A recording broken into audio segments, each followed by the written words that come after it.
Políticos cardenales como el cardenal Richelieu, Julio Mazzarino, tanto Mazzarino como Richelieu fueron figuras clave en la monarquía francesa durante los reinados de Luis XIII y Luis XIV, dos ejemplos en el ámbito de la medicina y también de la filosofía en la antigua Grecia, y, bueno, y un ejemplo en el ámbito de la ciencia, de la medicina británica o anglosajona.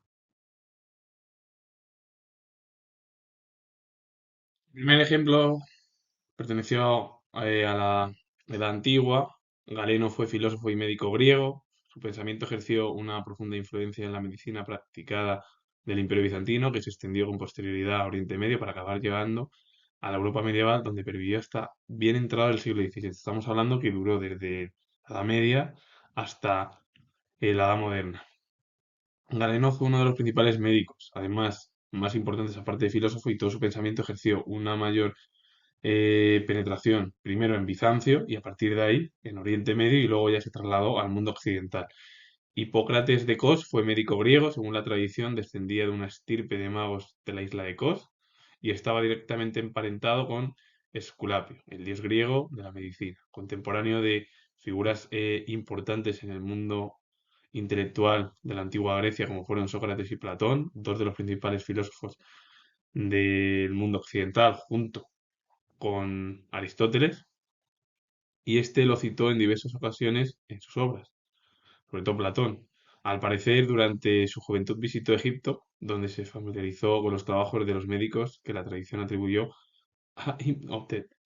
Y una de las obras de Hipócrates de Cos es Antigua Medicina, uno de los tratados más antiguos y más célebres. Por cierto, Hipócrates de Cos se familiarizó con los trabajos de los médicos que la tradición atribuyó a Imhotep. Imhotep fue, que por cierto también lo he subido, he hablado de Imhotep, fue uno de los médicos y arquitectos más importantes del mundo egipcio. Estamos hablando del principio del nacimiento de la Edad Oriental, del periodo de esa cultura oriental, que fue el antiguo Egipto en su momento una de las principales potencias, junto con Mesopotamia y luego también eh, Persia y otras tantas que bueno, fueron principales rivales bueno, el imperio alejandrino, Alejandro Magno, Alejandro III, por cierto, lo comento.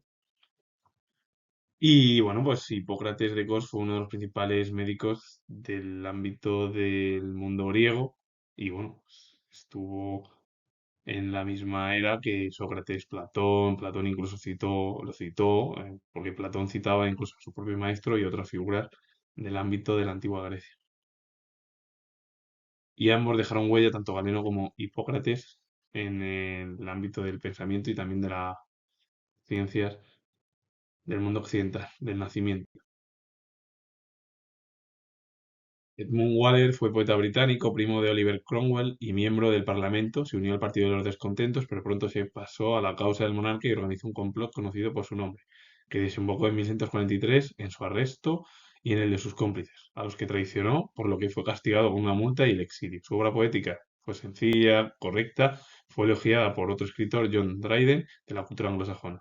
Volvió a Gran Bretaña en 1151 y celebró a Cromwell en el poema panegírico de 1155. Edmund Waller, aparte de ser poeta, que es lo que fue su vida laboral o de trabajo, él fue primo de Oliver Cromwell, se unió luego pues, al Partido de los Contentos, se unió a la política y a partir de ahí se pasó a la causa del monarca, organizó un complot conocido por su nombre, desembocó en su propio arresto, el de sus cómplices, los traicionó, a él solo le castigaron, nada más con una multa del exilio, volvió otra vez a su país, a Gran Bretaña, a partir de ahí, bueno, realizó la obra panegírico que se la celebró bueno, a Cromwell, ese poema.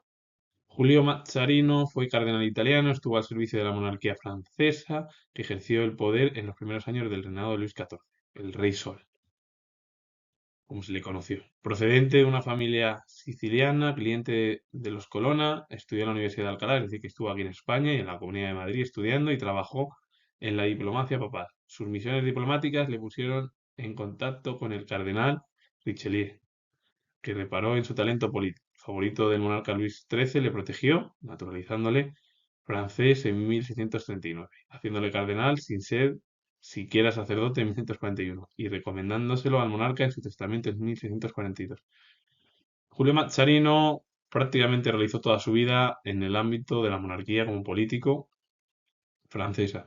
Es verdad que estudió en España, estudió en España y más concretamente en la Comunidad de Madrid, estuvo en Alcalá estudiando, en la Universidad de Alcalá, que era una de las más famosas de la España de la Edad Moderna. Y sobre todo también de unas universidades, aparte de las más importantes en nuestro país, del ámbito europeo. Y luego, bueno, pues al ser protegido por el cardenal Richelieu, bueno, pues le valió incluso ir accediendo y escalando puestos gracias a la ayuda de Richelieu.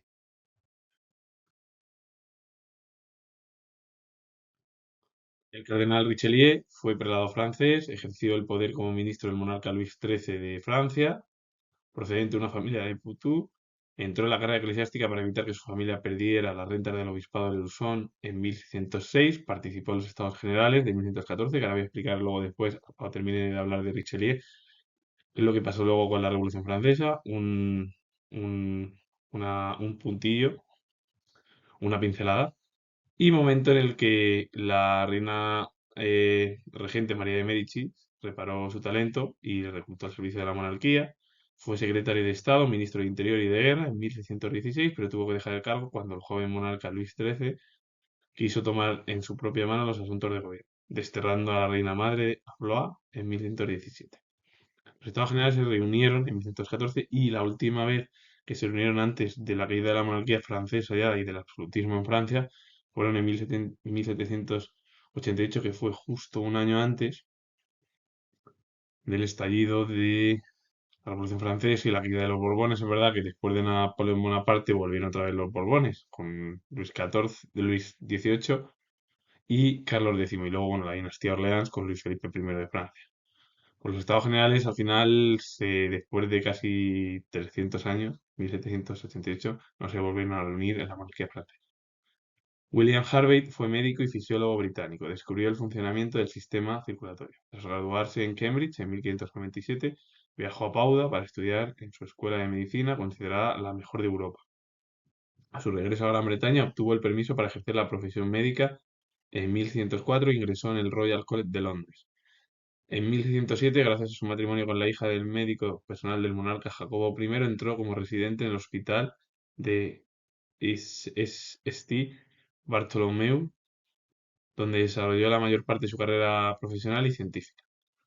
Una de las obras es Ejercicio anatómico concerniente al movimiento del corazón y la sangre en los animales, de 1638, en la que expuso un modelo esencialmente correcto sobre el funcionamiento del aparato circulatorio y del corazón. Es decir, que esa obra fue casi una explicación de cómo funcionaba el corazón en los animales.